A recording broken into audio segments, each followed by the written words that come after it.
Dahil sa pagiging aburido, nagkakasuntukan na raw ang ilang bakwit. Ngayon hindi pa makabalik sa Marawi. Ang ilan naman tiniis ang siksikan. Makasali lang sa TESDA livelihood training na may daily allowance. Saksi, si Steve Dailisan. Isinugod sa ospital ang isang bakwit na nawala ng malay at nahirapang huminga habang nakapila sa satellite office ng TESDA sa Iligan City.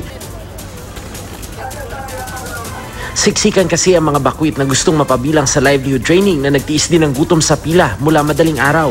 Makakuha lang ng t-shirt at gate pass para sa launching ng programa. Umini tuloy ang ulo ng mga sinabihang bumalik na lang. Sana maging patas naman sila sa mga tao. Hindi yung kilala lang yung binibigyan nila. Nakakainis.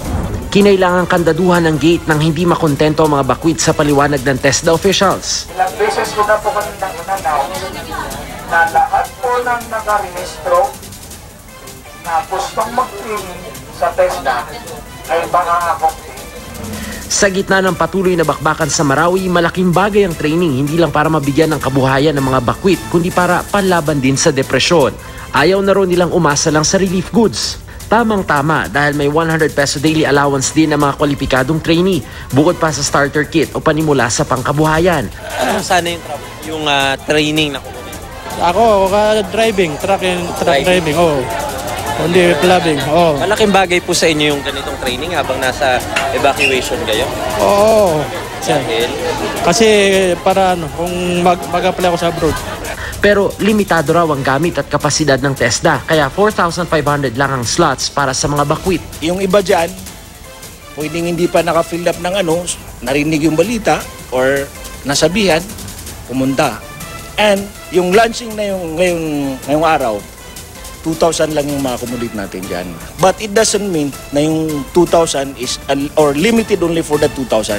Maging sa dialogo ng bakwit at militar, hindi rin naitago ng ilang residente ang yamot dahil naman sa pinsala sa Marawi. Naririnig ko sa inyo, sa TV, na kukunti na lang ang ICES, about 60.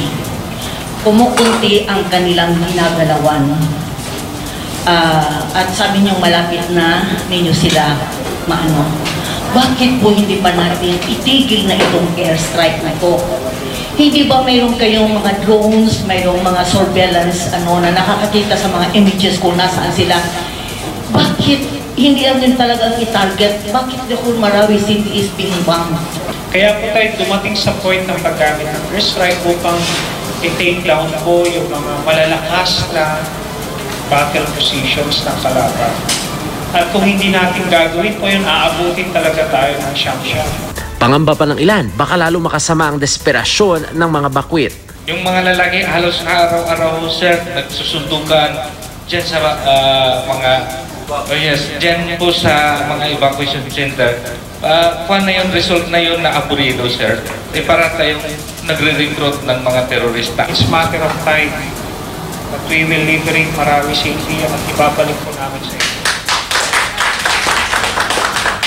Mula sa Iligan City, ako si Steve Dailisan, ang inyong saksi.